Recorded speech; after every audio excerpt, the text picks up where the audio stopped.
everyone, welcome back to my channel. I love fantasy creatures, so today's tutorial is on how I made this leprechaun for St. Patrick's Day. Hope you like it. I started from a ball of flesh tone clay, which I divided into 4 sections so to know where to put the eyes, nose and mouth.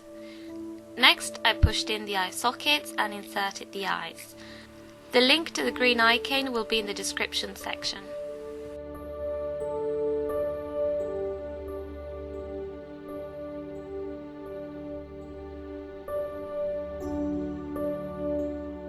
I started to define the nose area and push the cheeks out with my fingers.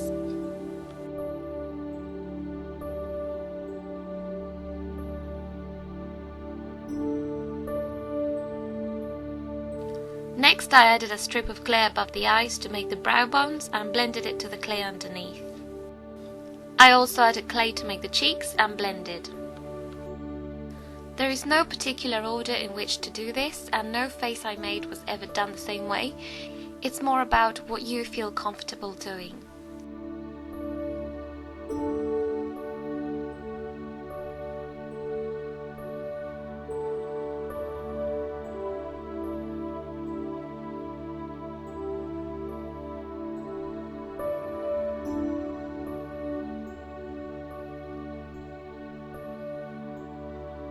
To make the nose, I added a long teardrop-shaped piece of clay, trimmed the excess and blended.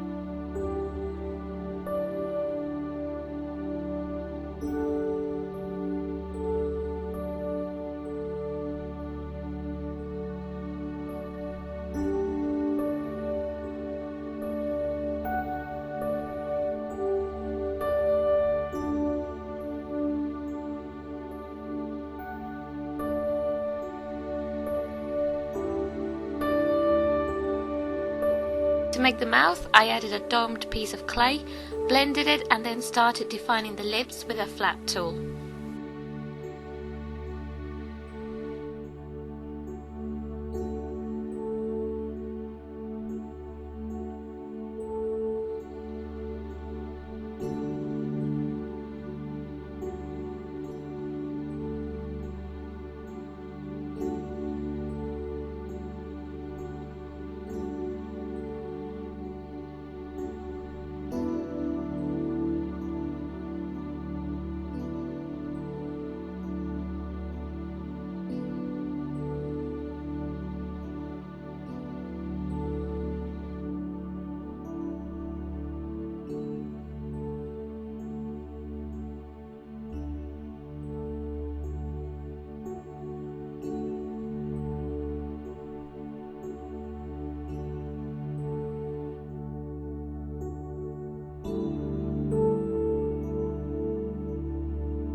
With a soft pointy tool, I made some marks on the skin to make it look more like skin with visible pores and imperfections.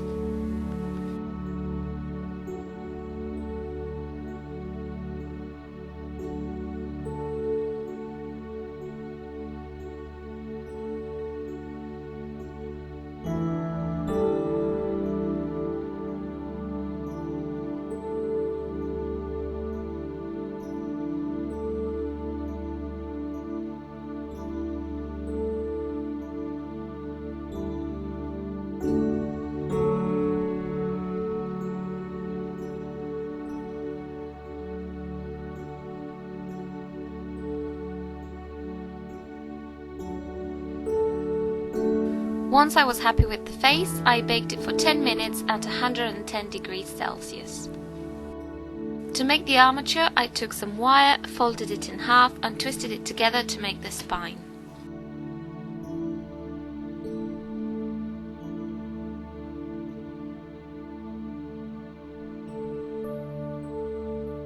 When you get to the hip area, bend the wire sideways, leave a gap and then bend downwards again to make the leg. I bent it in line with more or less the center of his ear.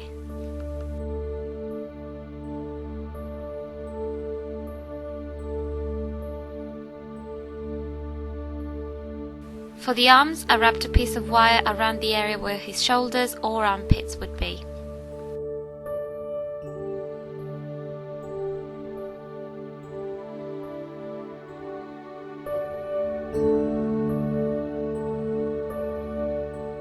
Pose it and trim the excess wire. Making an armature is optional, but it does depend on the pose of your figurine.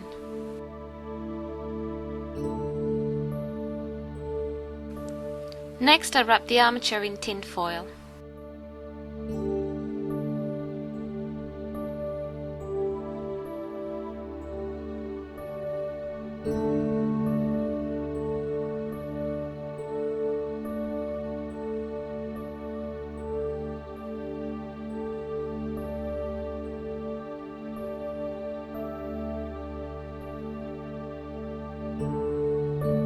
Before I start sculpting, I like adding a layer of clay and bake it for 10 minutes so that I have something firm to sculpt on. Because I wanted the right arm to be resting on the leg and I did not want it to move while baking, I inserted a head pin through the arm and leg.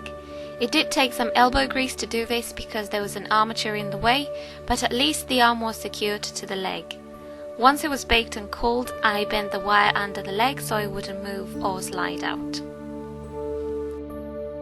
Next, I added the head bonding with liquid clay, but this is totally irrelevant right now because I did knock it later while sculpting and decapitated him. But at least you can still see how I did it.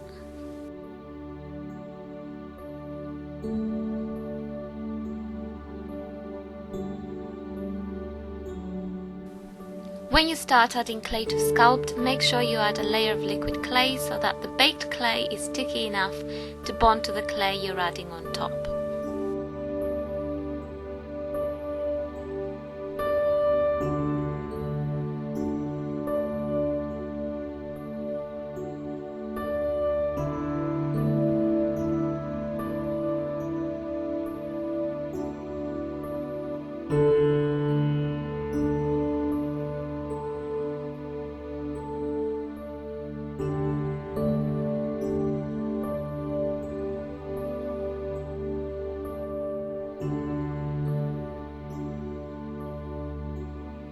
To make the creases on the clothes, I used a pointy silicone tool, but any pointy tool will do the job.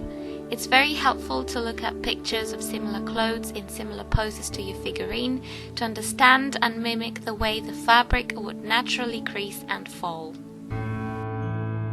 I also added strips of clay where I wanted the fabric to look thicker and blended it to the rest of the trousers.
I made a rock for his right foot to rest on, and I kept his boots quite simple.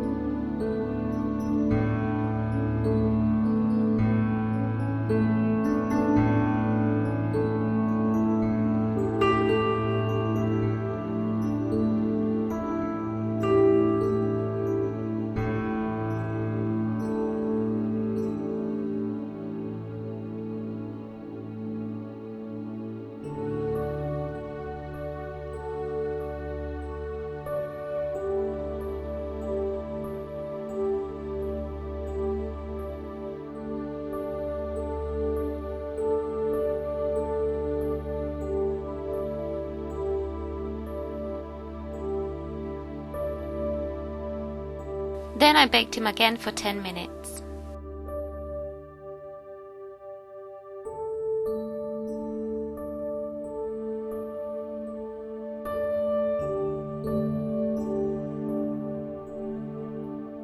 I added a thin sheet of clay around the ankles to make the socks.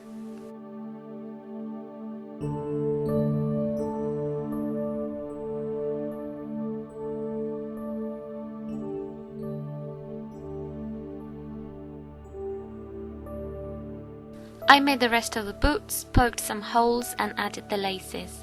How many times you bake your clay, it's totally up to you. It depends on how much you manage to do without ruining your previous work.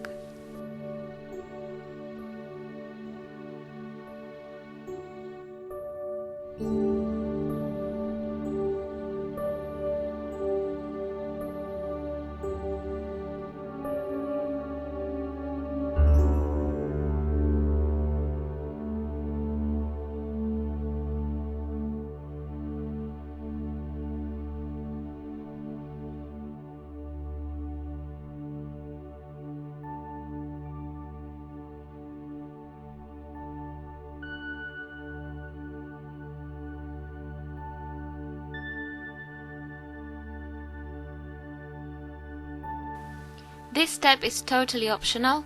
I made part of his shirt in case it was visible, which wasn't in the end.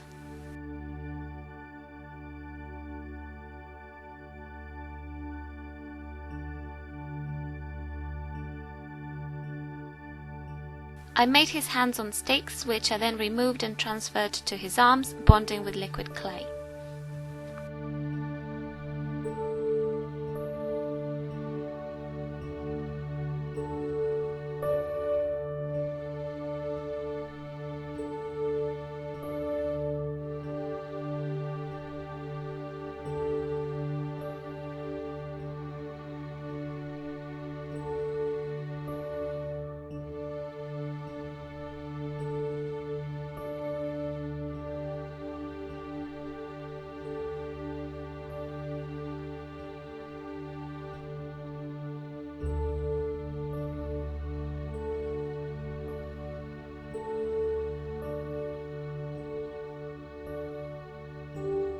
What leprechaun wouldn't have a pipe?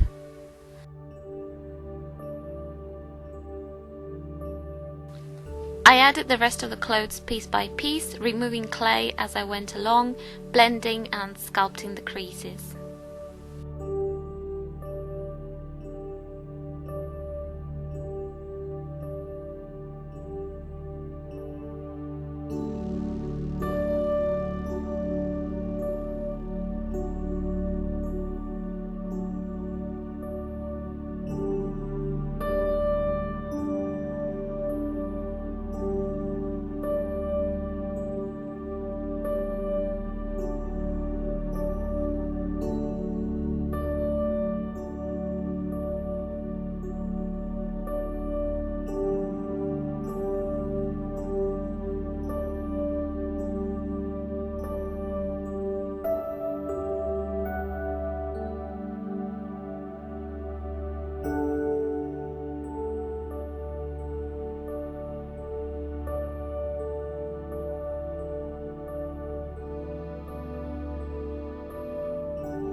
I shaped the hat around an icing nozzle wrapped in foil, then I removed the foil and placed the hat on his head, bonding with liquid clay.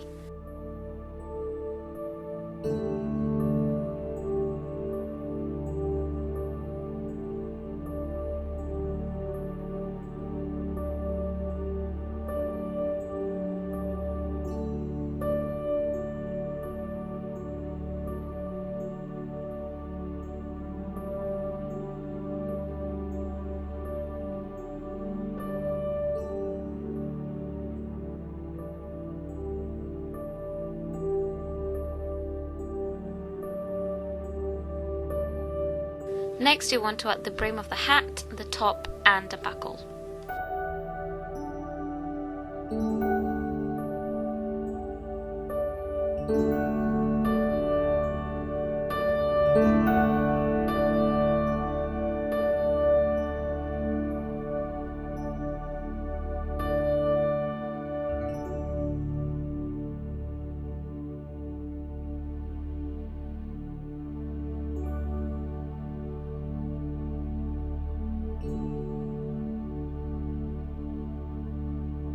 I wrapped a cocktail stick in clay to make the shillelagh, or a walking stick that could also be used as a weapon.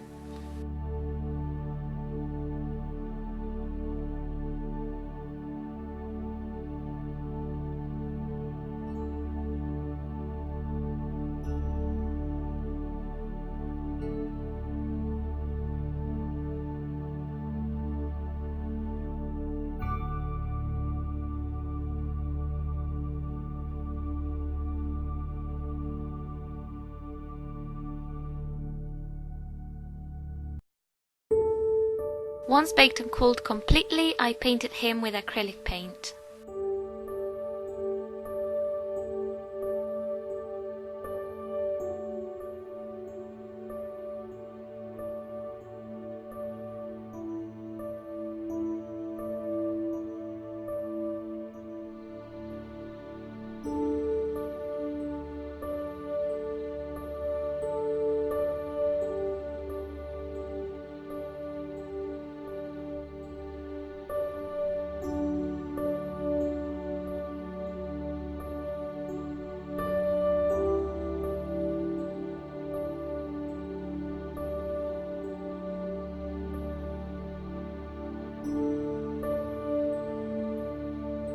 For the hair, I used more hair sent to me by Tanya, aka Sugar Chum Shop, and I used Aileen's Tacky Glow.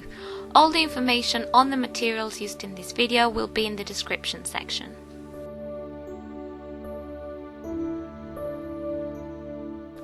Then glaze and your leprechaun is complete.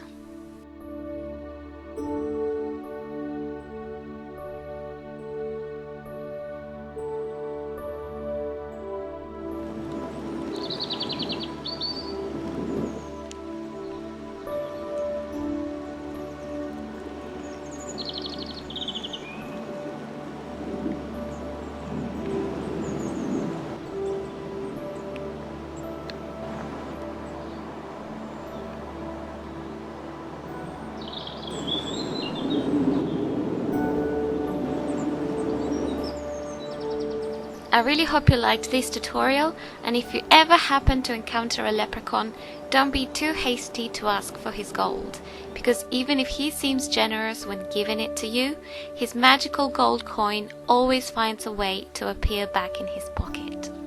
Thank you so much for watching, and I'll see you next time. Bye! Ciao ciao!